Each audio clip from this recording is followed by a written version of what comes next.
Cocoa द्वीप पहले भारत का था, जवाहरलाल नेहरू ने म्यांमार को दे दिया क्योंकि सीमा विवाद था। उन्होंने सोचा सीमा विवाद सुलझाने के लिए दे दे, लेकिन म्यांमार में चाइना का एंट्री हो गया और चाइना यहां अपना सैन्य अड्डा बना दिया है। सैन्य अड्डा तो नहीं बनाया है, भाड़ा पे ले लिया है, निगरानी वाला यंत्र बना दिया। अब हमारे वर्तमान प्रधानमंत्री के साथ एक बहुत गोल्डन अपॉर्चुनिटी है कि भारत ने यह द्वीप म्यांमार के चुने हुए सरकार को दिया था, उसकी सेना को नहीं दिया था। या तो वह द्वीप हमें लौटा दो या तो वहां चुनी हुई सरकार ला दो। चुनी हुई सरकार में आएंगी आंग सांग सुकी, वो दिल्ली से पढ़ी हुई है। कहां से? दिल्ली। और भारतीय हिंदी बोलना जानती है एकदम फर्स्ट क्लास, और भारत के फेवर में डिसीजन लेती है। अगर चुनी हुई सरकार आ गई तो भी हमारा फायदा, और नहीं तो कोको द्वीप लौटा दो तो भी हमारा फायदा। इसके बावजूद भी सरकार म्यांमार से लड़ना नहीं चाह रही है। म्यांमार जैसा देश जिसको पूछने वाला कोई नहीं है, आज दौरा दौरा मारिएगा ना तो म्यांमार को कोई नहीं पूछेगा, क्योंकि पूरी दुनिया जो थी वो आंग सांग सूकी को जानती थी। सेना तख्ता पलट को कोई नहीं पूछता। एक कौन आएगा? चाइना, वो भी डायरेक्ट नहीं आएगा। अगर चाइना आ भी गया ना तो सबसे अच्छा कि जिस देश से हमारा युद्ध होगा वहां से कोई सामान परचेज नहीं करेंगे। समझ में आ गया? सीधी उंगली से घी नहीं निकले मटका फोड़ दो, फिर घी में लपेट के उजरात रहा, घी उंगली टेढ़ा करेगा, कौन सी मिलेगा? तन से ज्यादा निकलेगा। सीधा उंगली से 1 ग्राम निकलता, टेढ़ करोगे 3 ग्राम निकलेगा। घोलिए फोड़ दो, बोयाम फोड़ दो, और उसी में और आप देखो सीधा उंगली से नहीं निकलता, जैसे मन वैसे घी खाओ। पता नहीं कौन सीधे टेढ़ा करो, यहां पर भड़का दो पूरा घी का। ये बात सरकार तक पहुंचाइए। देखो सरकार में हम जैसे लोग को अच्छा हिसाब से नहीं देखा जाता है। हम लोग सरकार की नजर में ऐसे रहते हैं कि यार ये आदमी जो है सब ना, ये कहीं कुछ घुमा देगा सब। समझ में आ रहा है कि नहीं आ रहा है? तो थोड़ा सा अटपटा रहता है। लेकिन आप लोग समझदार हैं।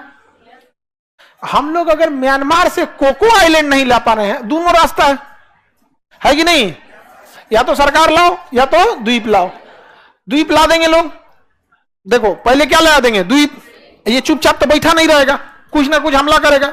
इतनी चुकी देश है, मार के सेना उलाट देंगे लोग, सेना खत्म। कहानी यहाँ पे फिर हम लोग किसको बैठाएंगे? आंग सांग सूकी को, और उसके बाद द्वीप दे देंगे और एग्रीमेंट कराएंगे कि जीवन में कभी भी इसे विदेशी राष्ट्र के इस्तेमाल में होने नहीं दीजिएगा, क्योंकि हमारे पास जमीन की कमी नहीं है। हमारे जमीन पे दुश्मन आके बैठ जाए, ये दिक्कत है।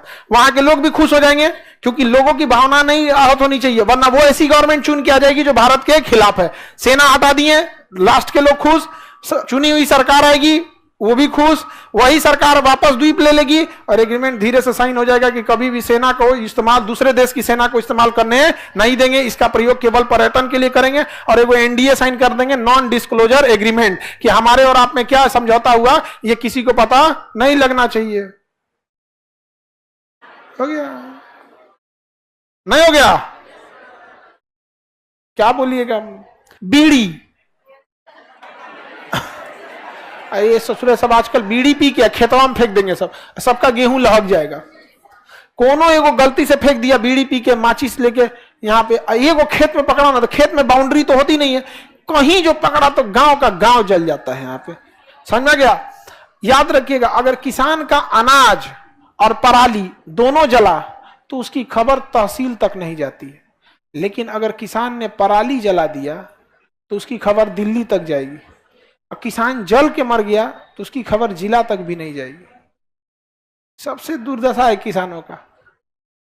एगो जातीय होना चाहिए किसान का भी, ताकि कम से कम कोई तो सुनता उनको। जैसे है ना, कोई कोई एगो जातीय हो जाती है, किसान जाति, नाम के आगे किसान लिखता, उसका भी कोई ना कोई नेता खड़ा हो जाता। अभी किसानों के लिए कोई नेता नहीं आता। बताइए ध्यान से, ये कौन है? Golden triangle. और इसमें ना म्यांमार की सेना, म्यांमार पूरी दुनिया में अभी सबसे ज्यादा क्या बना रहा है? अफीम।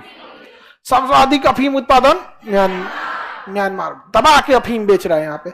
और यहाँ पर म्यांमार भारत के फेवर में जा रहा था, तो फेवर में जा रहा था तो म्यांमार, चाइना ने म्यांमार की सेना को पैसा दिया और कहा कि आंग सांग सूकी वहां की जो प्रधानमंत्री थी, का इसको भगाओ, इसको, उसको जेल में डाल दिया।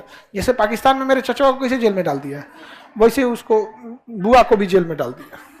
आंग सांग सूखी, बुआ कहाँ चल गई?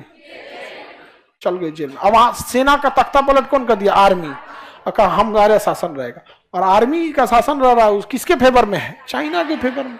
तो इधर में आर्मी बैठा दिया, इधर मोइजू को बैठा दिया, इधर अपना पाकिस्तान को तो परमानेंटे खरीद लिया, अफगानिस्तान से हम खुद ही बाहर आ गए हैं, नेपाल भूटान का तो देख ही रहे हैं क्या कंडीशन चल रहे हैं यहाँ पे।